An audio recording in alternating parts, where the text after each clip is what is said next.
Good evening, ladies and gentlemen. My name is Nemeka Onyeka Obiariri, and I want to submit sincerely that there is no state in Nigeria. There is no state governor in Nigeria out of the 36 states in Nigeria that cannot easily generate or facilitate the creation of over $300 million increase in their GDP by over $300 million annually. There is no state in Nigeria, no single state in Nigeria that does not have the potentials and the resources to grow their gross domestic product.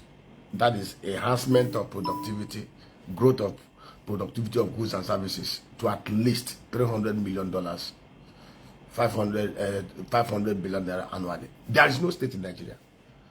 None.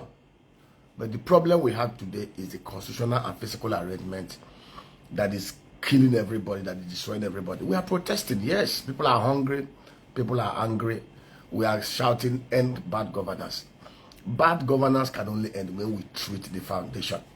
The foundational issues we have today is the constitutional and physical deformities in Nigeria.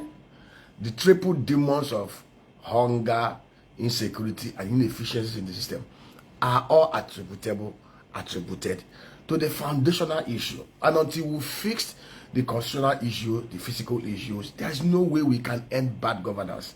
Whatever interventions we may receive now are just going to be nothing but opiates and elixirs. We've been through this part before.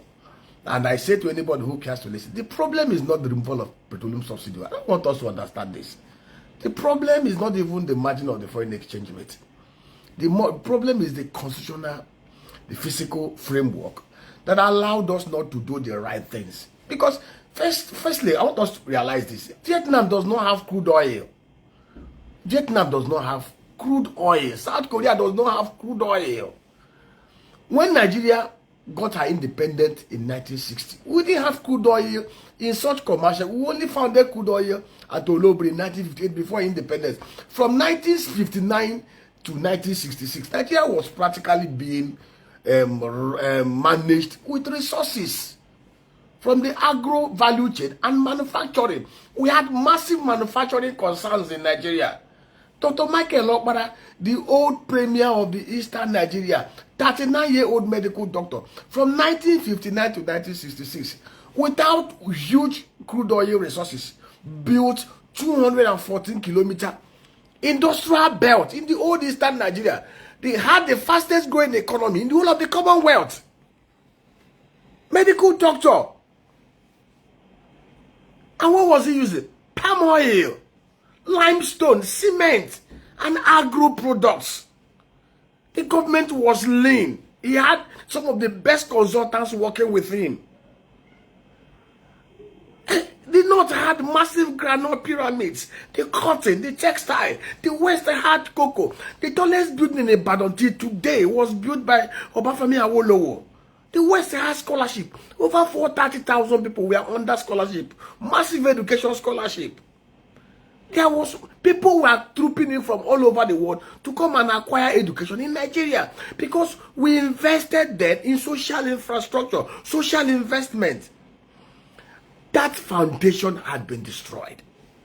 And until we fix that foundation, there's no way this country will work. Our focus should be to pipe pressure on our governors and members of the National Assembly and the presidency for them to do the right thing. And I want us to understand this thing. Even if Mr. President was okay, I want to restructure Nigeria. Okay, I want to adopt the 1963 Constitution and amend it whole line and sinker.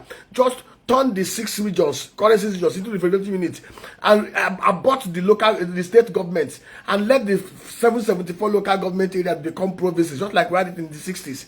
And then let each of the regions produce 20 members each that will have 120 legislators in the parliament, scrap Senate, then make single term of office for the governors and the president and local government chairman to be 6 years. Then make the legislators to have only 2 terms in office, maximum 2 terms, 5 years. When we do this and allow resource control and allow physical federalism, just like we had it, most of these states will look inward. We are not producing enough. Netherlands, 1.9 million hectares of arable land mass, just 20 million people. Last year did 124 billion euro of agro export. If Nigeria is doing even $100 billion agro export, Naira will be today not more than 100 Naira to $1. We are all fixated with the crude oil that is even being stolen like sweet.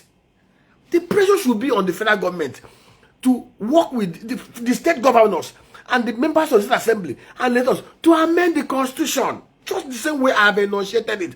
When we amend the constitutions, the current ethno-religious divisions in Nigeria will be reduced. When each of the regions controls 60% of what they produce, pay 30% to the federation and the port, and then 20% to the federal government, and will reduce the exclusive list to just security and international relationship. There will be so less pressure for people to go to House Rock to occupy. People will now focus on their regions and hold their people accountable.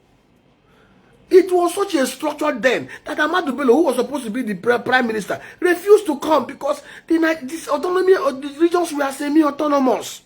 They were more powerful than the center. We had tribalism then. We had issues, but the issues were less pronounced as they are today. Rather than killing each other, biting each other, creating mayhem, can't we look at the foundation of the problem and address it? If we apply pressure on our governors today, even if the National Assembly adopt this framework that I've listed here, it will still need to secure a concurrence of 24 state assemblies, which we know are rubber stamps of the governors. So the pressure should be, the protest, every focus should be amend the foundation. Even if you take an angel and put an Aso Rock, nothing will change. If we are very observant, we will clearly see that from 1999 till now, Nigeria had been on southward trajectory. It's foundational. And that is the truth. Have you put that to ask, how come these governors are not talking? How come these governors are not addressable? Tomorrow, if you hold them, they'll tell you, oh, we don't control security. But they collect 10% of security votes. Most of the governors, the least governor collect almost 15 billion or 20 billion every year as security vote. So what do they do with the money if they can? If you give me 20 billion naira as a governor, I will create massive domestic security that there will be no single insecurity in my state. This guy just collect this money and pocket it. And people are busy running and shouting. We need to do the right thing. I'll give you an example. Ebonyi State went and did 50 billion naira airport. That 50 billion naira would have been enough to develop 200 clusters of 250 hectares each, a rice farm, rice industrial park, that would from production to processing. That 50 billion will have helped Ebonyi to unlock 220 billion naira annual revenue from the rice value chain, create 62 million jobs, produce enough rice, 6.75 million kg of rice, bags of 50 kg bag of rice that will feed the whole of the southeast. And we will sell the rice at 25,000, 30,000 naira per 50 kg. We don't need to look to KB to import rice. If all the state governors and local government chairmen, if today, look at what China is doing. China did not do this thing. They did not just wake up to do it. If today we create agro-industrial clusters in every of the electoral wards in Nigeria, removing the electoral wards in the urban areas, we will still have about 7,500 electoral wards in rural areas. If we create agro-industrial clusters that will enable us to produce from the upstream, process, store, and distribute, we will generate nothing less than $250 billion to $375 billion worth of agro. We will be full self-sufficient. Each ward in Nigeria concentrate on your areas of core competencies. But the governors and local government chairmen need to sit down and think. They are not thinking proactively because most of the ideas we will espouse, we will never allow them to over-invoice and steal money. That is why. So people are saying, Ebin Power, Ago, if your governor who controls the land and your local government chairman cannot provide security and support productivity within your locality, where would the food come from? And that is the truth. God has blessed us with 64 million hectares of arable land mass. Population of 280 million people. Over 211 million Nigerians are less than 65 years. Active population that can be put into production. Let me tell you the truth.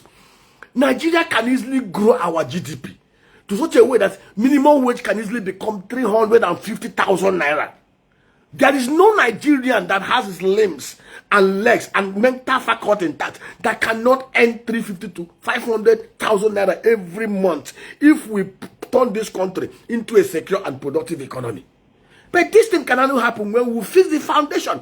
When people have less emphasis on the oil for the Vietnam has no crude oil. South Korea has no crude oil. Singapore has no crude oil. But they have the highest, some of the best human development index in the whole world. We can easily pay for fuel at 1,500 naira per liter. If Nigerians are made to be productive, if we provide security, if the average Nigerian can comfortably earn 250,000 naira, 3,000 naira a month, he can pay. But the problem is that the whole convoluted constitutional and physical arrangement we have here is suffocating. So guys, let's tell ourselves the truth.